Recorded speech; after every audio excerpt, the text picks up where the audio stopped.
যদি আপোনাৰ আধাৰ কাৰ্ডখন হেৰাই গৈছে বা ডেমেজ হৈ গৈছে তেনেহলে ভিডিঅ'টো অকল আপোনাৰ বাবে। হেল্ল' বন্ধুসকল, মই সাইদুল আৰু আপোনালোকে চাই আছে ৱেট অনলাইন ইউটিউব চেনেল। বন্ধুসকল, আজিৰ ভিডিঅ'টোত মই আপোনালোকৰ লগত শ্বেয়াৰ কৰিম যদি আপোনাৰ আধাৰ কাৰ্ডখন হেৰাই গৈছে বা ডেমেজ হৈ গৈছে আৰু লগতে ৰেজিষ্টাৰ কৰা ফোন নম্বৰটো হেৰাই গৈছে বা সিমখন ডেমেজ হৈ গৈছে তেনেহলে হেৰাই যোৱা এই আধাৰ কাৰ্ডখন আকৌ কেনেকৈ ঘূৰাই পাব। তো আহক ভিডিঅ'টো আৰম্ভ কৰোঁ। ভিডিঅ'টো আৰম্ভ কৰাৰ আগতে আপুনি যদি এতিয়া আমাৰ চেনেলটো সাবস্ক্ৰাইব কৰা নাই তেনেহলে চেনেলটো সাবস্ক্ৰাইব কৰিব আৰু কাষত ওলাই অহা টিলিংগাটো এবাৰ বজাই দিব।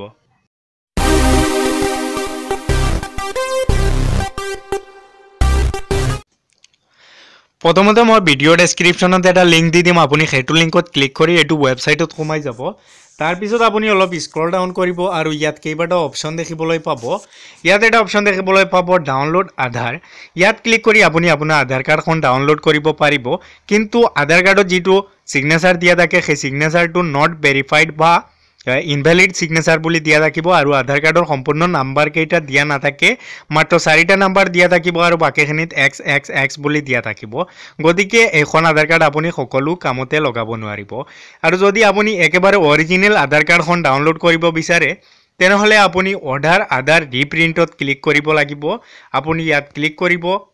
ইয়াত ক্লিক কৰি দিয়াৰ পিছত আপুনি এনেকুৱা এটা ইণ্টাৰফেচ দেখিবলৈ পাব আৰু ইয়াত কেইটামান নোটছ দিয়া আছে। এই নোটছখিনি আপুনি এবাৰ ভালদৰে পঢ়ি চাব।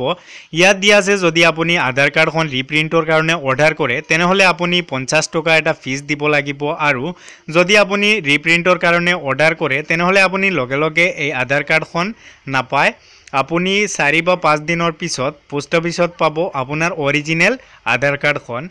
আৰু যদি আপুনি এনেদৰে ৰিপ্ৰিণ্টৰ কাৰণে অৰ্ডাৰ কৰিব বিচাৰে তেনেহলে আপুনি তলৰ ষ্টেপ কেইটা ফলো কৰিব লাগিব। তলৰ ষ্টেপ কেইটা হৈছে ফটোত আপোনাৰ আধাৰ নাম্বাৰ বা VID নাম্বাৰটো দিব লাগিব। ইয়াৰ পিছত এণ্টাৰ সিকিউৰিটি কোড। এই কাষৰ বক্সত যেখিনি নাম্বাৰ দিয়া আছে এই নাম্বাৰখিনি আপুনি এইটো বক্সত দিব লাগিব। ইয়াৰ পিছত যদি আপোনাৰ ফোন নম্বৰ ৰেজিষ্টাৰ আছে তেনেহলে আপুনি আই হ্যাভ TOTPত ক্লিক কৰিব, আৰু যদি আপোনাৰ ফোন নম্বৰটো ৰেজিষ্টাৰ নাথাকে তেনেহলে আপুনি ইয়াত এটা টিক মাৰ্ক লগাই দিব। ইয়াৰ পিছত নতুন ফোন নম্বৰ এণ্টাৰ কৰাৰ অপশ্যন আহি যাব। ইয়াত আপুনি এটা ফোন নম্বৰ দিব। এইটো ফোন নম্বৰত এটা OTP আহিব। OTPটো আপুনি ইয়াত এণ্টাৰ কৰিব লাগিব। মই এই ডিটেইলছখিনি সম্পূৰ্ণ কৰি দেখুৱাই আছোঁ। এই ডিটেইলছখিনি এণ্টাৰ কৰি দিয়াৰ পিছত আপুনি সেন্ড OTPত ক্লিক কৰি দিব।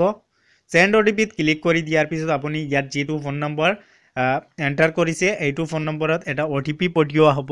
এই OTPটো আপুনি এণ্টাৰ কৰিব লাগিব। ইয়াত আপুনি OTPটো এণ্টাৰ কৰি ল'ব।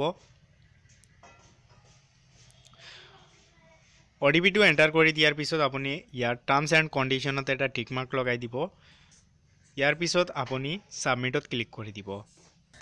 সাবমিটত ক্লিক কৰি দিয়াৰ পিছত ইয়াত আপোনাৰ আধাৰ কাৰ্ডৰ প্ৰিভিউ এটা দেখুওৱা হ'ব, আৰু আপুনি ইয়াত মেক পেমেণ্টত ক্লিক কৰি আপুনি 50 টকা এটা পে কৰিব লাগিব। মেক পেমেণ্টত ক্লিক কৰি দিয়াৰ পিছত আপুনি এনেকুৱা এটা ইণ্টাৰফেচ দেখিবলৈ পাব।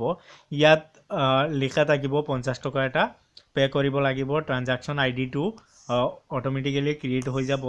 ইয়াৰ পিছত আপুনি ক্ৰেডিট কাৰ্ড বা ডেবিট কাৰ্ড, নেট বেংকিং বা UPIৰ দ্বাৰা আপুনি এই 50 টকাটো পে কৰিব পাৰিব। যদি আপোনাৰ ATM কাৰ্ডৰ দ্বাৰা পে কৰিব বিচাৰে তেনেহলে ডেবিট কাৰ্ড সিলেক্ট কৰিব, আৰু যদি আপুনি UPIৰ দ্বাৰা পে কৰিব বিচাৰে তেনেহলে আপুনি UPIত ক্লিক কৰিব। UPIত ক্লিক কৰি দিয়াৰ পিছত ইয়াত আপোনাৰ UPI ID টো দিব, আৰু যদি আপোনাৰ ডেবিট কাৰ্ড সিলেক্ট কৰে তেনেহলে আপোনাৰ ডেবিট কাৰ্ডৰ নাম্বাৰ কেইটা দিব। দিয়াৰ পিছত আপুনি পে নাওত ক্লিক কৰি দিব। টকাখিনি পে কৰি দিয়াৰ পিছত আপুনি ডাউনলোডৰ ওপৰত ক্লিক কৰি ৰিচিপ্টখন ডাউনলোড কৰি ল'ব, আৰু এই ৰিচিপ্টখন লগত লৈ 7-8 দিনমান পিছত আপুনি পোষ্ট অফিচত গৈ আপোনাৰ আধাৰ কাৰ্ডখন আনিব পাৰিব। তো ভিডিঅ'টো চাই যদি ভাল লাগে তেনেহলে লাইক কৰিব, শ্বেয়াৰ কৰিব, আৰু আপুনি যদি এতিয়া আমাৰ চেনেলটো সাবস্ক্ৰাইব কৰা নাই তেনেহলে সাবস্ক্ৰাইব কৰিবলৈ নাপাহৰিব।